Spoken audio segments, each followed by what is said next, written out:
Day 22. What do gold and perfume have in common? Uzziel, son of Harahiah, one of the goldsmiths, repaired the next section, and Hananiah, one of the perfume makers, made repairs next to that. They restored Jerusalem as far as the broad wall. Nehemiah 3:8. Teamwork is the ability to work together toward a common vision, the ability to direct individual accomplishments toward organizational objectives. It is the fuel that allows common people to attain uncommon results. Andrew Carnegie. Someday, I want to be rich. Some people get so rich, they lose all respect for humanity. That's how rich I want to be. Rita Rudner. Uzziel and Hananiah are both critical to the wall being built. No, the fortress was not built in gold and did not smell like Old Spice. Gold and perfume represented the day jobs for a couple of families that were now calling the city under construction their home. Nehemiah had two unlikely construction teams on the clock: the folks with the family-run jewelry shop and the rather nice-smelling family who owned and operated the local Perfumania franchise in the mall. Imagine the looks on the faces of the jeweler and the perfume maker when they were given their assignments to work outside on their house and fence. I am sure they thought to themselves more than once, I am not sure if my talents are being utilized to their utmost potential in this ministry. At this point, some may have gone to Nehemiah and asked whether there was an administrative position that needed to be filled, or an executive slot to move into. But here were two neighbors in very different professions accepting the 52-day challenge to work on their part so that their neighbors would also be safe. Bob Coy, the senior pastor at Calvary Chapel in Fort Lauderdale, often speaks of the cigarette butt ministry. When folks start out volunteering and sharing their gifts and talents with others, some find themselves doing insignificant jobs in the world's eyes, but not in God's eyes.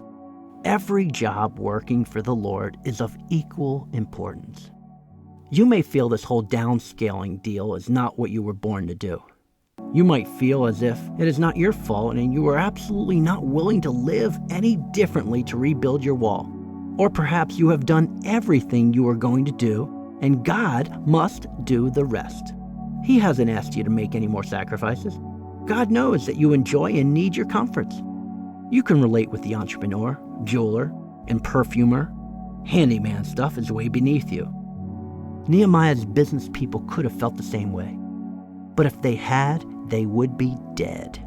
The enemy would have slipped over, or through their stubborn insubordination, and probably would have killed both families. When faced with this lopsided prospect, real men and women step up to the plate and experience life-changing miracles. Their courage also causes a ripple effect that often interrupts our lives to let us know that this financial boot camp will not last forever. It is for a short period of time. By trusting God in this adventure, you will not only be securing your financial fortress, but God promises this transaction will bring a return of pleasure, joy, and satisfaction. In a world of temporary peace and momentary pleasure, it is an absolute necessity to know that because of God's love, He wants to deliver the long-term, true contentment-producing, soul-satisfying hope, peace, and incredible joy. God has completely prepared you for such a task, even if it seems you are a square peg in a round hole. Don't think of yourselves as a jeweler or a perfume retailer, but as someone uniquely qualified for such a time as this. John was happily employed by a major food maker. His territory was growing, and his 15-plus years made climbing the corporate ladder comfortable, until one day when a friend laid out a plan to start a business. They would be their own bosses. They would have all the good without any of the headaches. He shocked everyone at the company by tendering his resignation. The new business rented space, purchased equipment, and canvassed for customers. John ran the warehouse and the operations. However, competition was fierce and ruthless, and after 1 year they decided to cut their losses and close the doors of the business. John had always considered law enforcement and decided to pursue it. He excelled in the police academy and secured a coveted position with a local government agency. After 1 year as a cop, John found himself out of a job again. So he did what a man's got to do. He was willing to flip the proverbial burgers, and in fact, he did. He managed a hamburger joint. He opened, he closed, he cooked, he cleaned, he ate greasy burgers, he delivered for parties, but he was still broke, barely making enough to cover the household bills. He was miserable. Life, as he knew it, ceased to exist. His family worried about him, and he worried about himself. God never left him, though. He had a plan, just like he has a plan for you and the jeweler and the perfume family.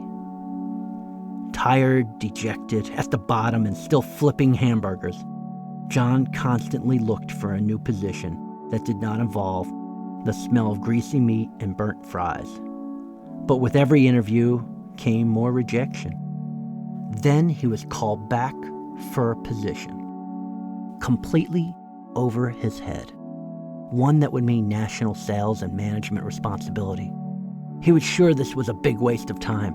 He and 100 really qualified candidates were flown to Atlanta for face-to-face interviews at the corporate office. He did not own a jacket or a suitcase. He was laughing all the way to the airport in his borrowed blazer and bag. John sat in the waiting room, talking to God and saying to himself that he should at least be back home earning something, flipping burgers at the Greasy Spoon. As they called his name, he quickly looked at his watch and thought he might just be able to make a flight and be back at work tomorrow morning. His cheap blazer cut into his neck and caused him to gasp occasionally for air as he was barraged with questions. All he could think of was the poor blokes that had to wear one of these get-ups every day. The interviewers asked him to sit back in the lobby. John borrowed a phone and on the company's dime tried to book a flight back as one by one the other candidates turned and left the corporate offices. Sitting in the lobby, he anticipated the executive's words. "I'm sorry, John, although your qualifications were outstanding, we have decided to go with someone else. We will keep your resume in our files, though." Finally, a well-dressed executive popped her head out of the door and asked him to follow her, winding down the narrow hallways past cubicle after cubicle. He felt indignant that they wouldn't just shoot straight with him and tell him he was not in the running. He was asked to sit down with the president of the company, who said, "Of course, you're probably wondering why everyone was asked to leave." John really didn't care. He was trying to get a flight back home. No, not really, sir," John stated. "Well, John," said the president, "if your background is correct, we have found our next director of sales." "You're kidding." "No, John, your background in large company merchandising for 15 years, your entrepreneurial experience with small businesses, and your security background are all vital. Plus, your recent experience in serving the customer day in and day out is exactly what we have been looking for. Now, how much do we need to offer you to make it happen?" John laughed until he cried. God had not abandoned him. He was perfecting him. The gold and the perfume family surrendered to the perfect plan that God had for them. Your time is now. Buckle up and hunker down. There are rough waters ahead, but downsizing is not to hurt you, but to perfect you.